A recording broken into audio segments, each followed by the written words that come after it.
Messieurs, dames, bonsoir et bienvenue sur ATV Sport, votre rendez-vous sportif de tous les lundis. Au sommaire aujourd'hui, on aura du futsal avec la 6e journée de championnat de Régional 1. Ce week-end avait aussi lieu le tournoi international de basket vétéran à l'occasion du mémorial Serge Marigard. Un petit point aussi sur le championnat de basket senior. Nos caméras étaient prévues sur le match opposant l'ASKB à Matoury 88. Et le gros événement sportif de ce week-end, c'était la compétition d'équitation Le Grand Paris. Ce sera notre focus de la soirée. J'espère que c'est pour vous, c'est maintenant.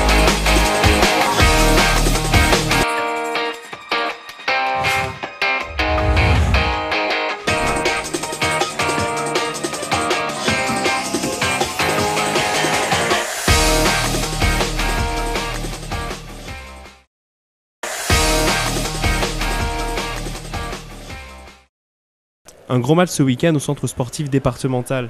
La Dialyse Team affrontait le FSC Baduel.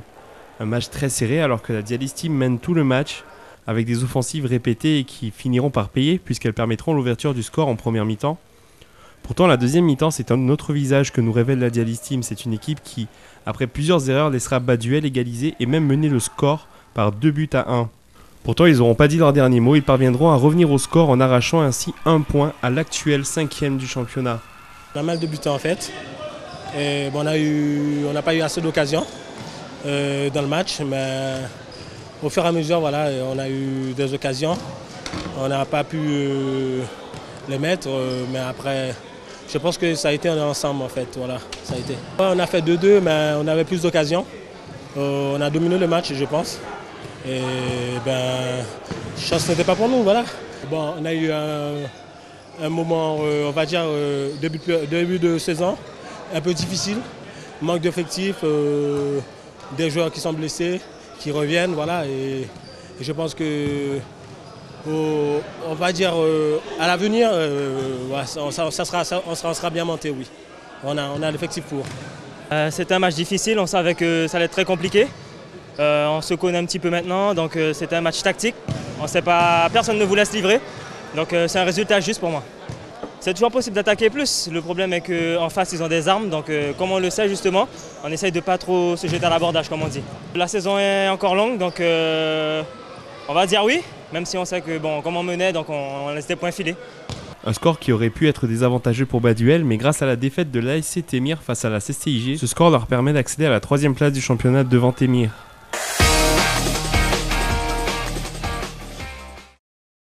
Un point sur le championnat de basket senior. L'ASKB rencontrait ce samedi l'ASC Matoury 88.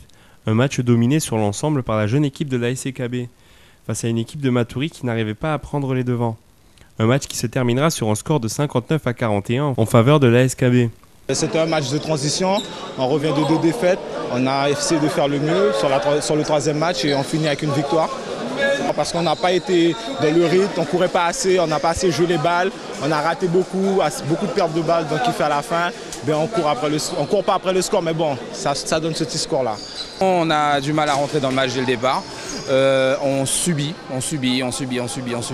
Donc conclusion, l'équipe adverse prend la confiance, ils arrivent à imposer leur jeu et nous après, après on court après le score, on court et puis l'équipe adverse ne se laissant pas faire non plus, voilà, ça donne ça. Donc un peu de manque de rigueur de la part de mes joueurs qu'il faudra corriger très certainement. Deuxième match joué, deuxième match perdu pour cette équipe de Matoury qui commence sa saison difficilement. Mais le basket ne se résumait pas qu'au championnat senior. Ce week-end, à l'occasion du mémorial Serge Marigard, était organisé le tournoi international de basket vétéran. Les anciens des clubs guyanais comme l'USL Montjoly, Matoury, en plus d'équipes venues de Macapa et d'une équipe dominicaine, tous ont répondu présents pour honorer la mémoire de Serge.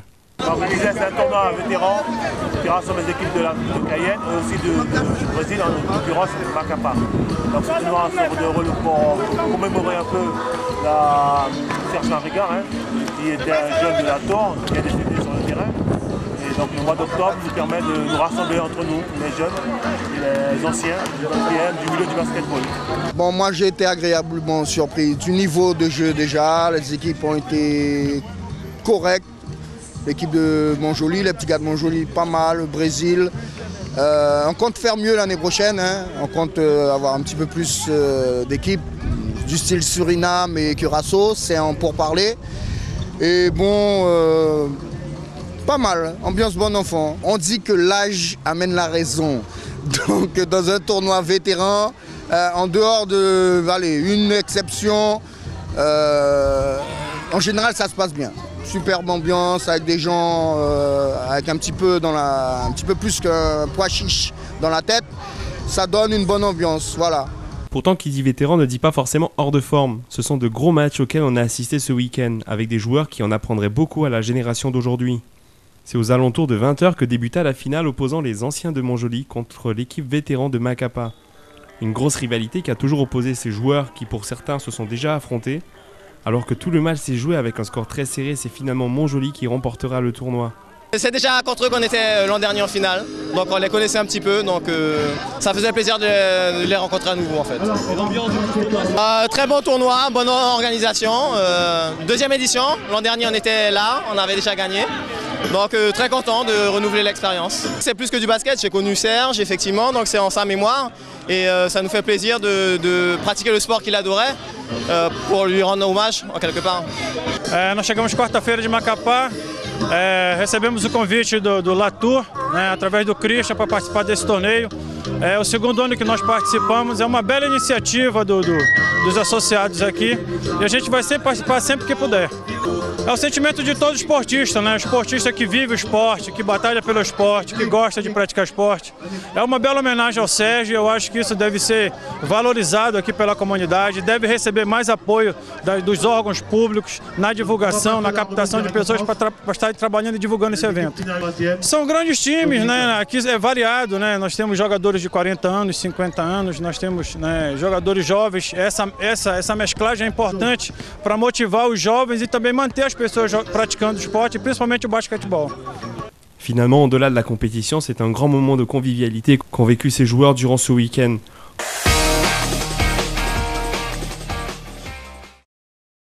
C'est au terrain de la cité administrative de la région que s'est tenu l'événement phare de ce week-end, la 5e édition de la compétition équestre du Grand Caraïbe. Une compétition qui accueille des cavaliers venus du Suriname, de la Guadeloupe, de la Martinique et de la métropole. C'est près d'une centaine de compétiteurs qui s'affronteront afin de représenter au mieux sa région. Une nouveauté cette année, en plus de la compétition, s'est tenue une foire agricole.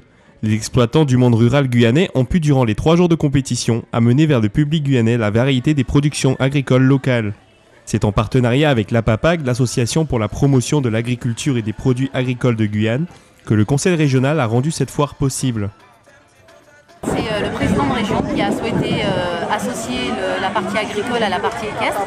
Et donc du coup, il nous a sollicité pour mettre en place un village agricole avec différentes sortes de produits agricoles transformés bruts, afin que la population guyanaise, en tout cas tous les environs de Cayenne, puissent venir bénéficier de cette ferme dans la ville finalement. Donc on a encore beaucoup de marge de manœuvre et c'est en sensibilisant la population guyanaise à la consommation des produits locaux qu'on arrivera en partenariat avec ces populations et ces consommateurs à développer la production locale. Ça permet de les sensibiliser, ils goûtent aux produits, ils achètent des produits et ça permet aux consommateurs guyanais d'accéder directement aux produits et de faire en sorte que les volumes de commercialisation augmentent. Une trentaine d'exploitants locaux étaient présents sur ces 3 jours. L'occasion pour eux de montrer leurs produits et de faire connaître le milieu rural guyanais. C'est donc ce que la Guyane sait faire de mieux qui était présenté dans les différentes tentes aménagées. Du miel, du cacao, du couac, des fruits locaux, tous sont tenus à être présents dans cette foire du Grand Caraïbe. C'est important pour nous d'avoir des salons, des foires, pour pouvoir être à l'écoute du consommateur, d'être en direct, de montrer qu'il se passe plein de choses en Guyane et qu'on fait plein de choses avec de très bons produits. Alors des confitures, des condiments, des sirops, des punchs. Et comme on a des nouveautés à présenter, c'est l'occasion de les faire goûter sur le stand et d'être vraiment à l'écoute du consommateur aujourd'hui. Plein de gens sont arrêtés, ont goûté, nous ont dit qu'ils ont vu les nouveautés et qui sont venus nous goûter ce qu'ils n'avaient pas encore goûté. Et voilà, on a toujours des très bons retours.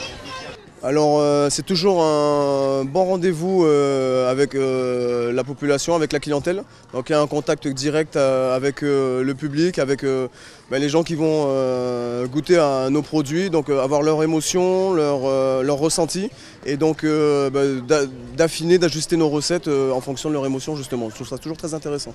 Producteur, mais c'est une opportunité pour nous montrer, nous exposer. Je sais que mes produits ne sont pas très visibles en général, c'est pas tout le monde qui connaît, qui sait où on les trouve. Donc là c'est une opportunité pour le rendre un peu plus visible. Oui. Du conseil régional non sans objectif, une corrélation entre le monde équestre et le développement du milieu agricole local. Plus qu'une simple volonté, c'est un acte que pose la région Guyane en vue d'un développement purement local. C'est une volonté politique partagée, à la fois avec le milieu équestre, donc le milieu sportif, et en même temps avec le monde agricole, le monde rural. Et donc nous avons eu la chance de faire une convention avec la PAPAG, qui donc nous a amené en gros la ferme dans la capitale, la ferme dans la ville. Et il y a donc une conjonction entre du monde rural, entre l'équitation avec tous nos champions, tous nos sportifs, une démonstration et parallèlement à cela, eh bien, tout ce que la Guyane peut produire. Je crois que ça concourt aux valeurs et aux potentialités donc, de la région Guyane. On a une volonté d'arriver à une autosuffisance alimentaire en production agricole. Nous avons un plan avec Auréat de Brèche qui définit dans les 20 ans un pourcentage d'environ 50 à 80% en termes de production locale.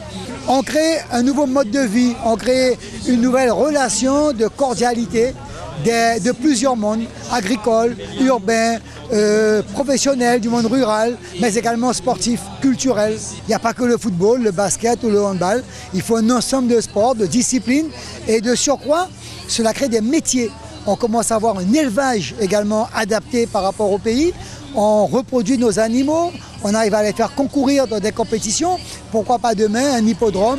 Pourquoi pas demain les métiers vraiment consacrés à l'équitation? Je crois qu'on est dans un moment de réflexion, de mise en place d'actions qui puissent permettre aux Guyanais d'assurer la maîtrise de leur destin. Plus qu'une simple compétition, c'est une grande manifestation autour du monde équestre qui s'est tenue sur les terrains de la région Guyane.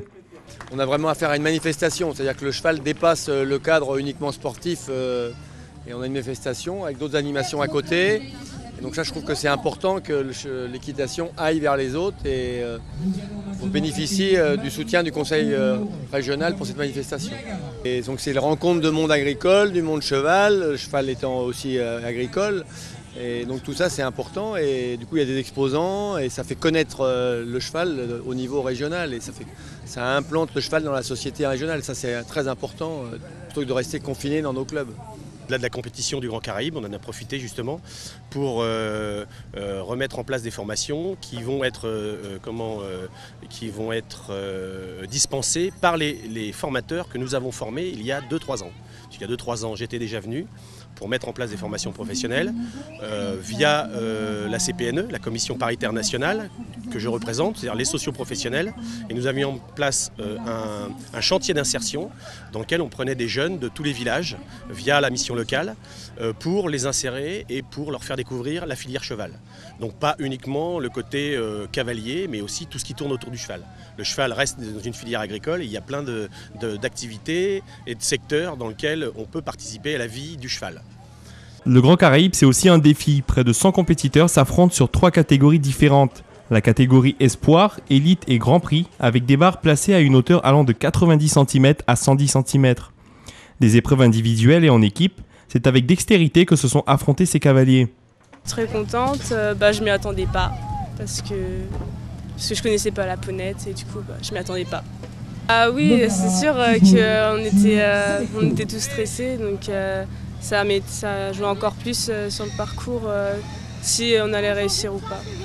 J'ai quand même un peu plus de 50 ans et ça fait plus de 45 ans que je suis dans le métier du cheval et que je donne des cours et que je monte en compétition et que j'ai fait plusieurs podiums en métropole et que je suis ravi ici de renouer avec la victoire. Depuis 3 ans que sur l'élan de Jean-David Poquet, qui est président du comité régional, on a lancé il y a 3 ans les épreuves amateurs, ce qui fait qu'on a rehaussé tout le niveau des élèves. Et on voit ce vivier actuellement, le vivier des cavaliers guyanais qui monte vers la perfection, qui monte vers ces épreuves amateurs de plus en plus. Et on est ravis parce que grâce à cette création, les cavaliers sont tirés vers le haut. Ça fait longtemps que la Guyane organise des challenges et cette année, encore une fois, c'était réussi, c'était très agréable et je suis venue un peu pour me promener, pour me reprendre un petit peu l'équitation et ça me fait vraiment plaisir de remporter l'étape. C'est un rapport qu'on a avec notre cheval qu'on ne peut pas avoir avec une personne, qu'on ne peut avoir avec aucun autre animal. Ça nous oblige à nous surpasser, on est responsable d'un être vivant Et c'est pour ça que c'est très enrichissant, très valorisant. Et ouais, c'est pas qu'un sport, c'est une relation et c'est une expérience de vie vraiment.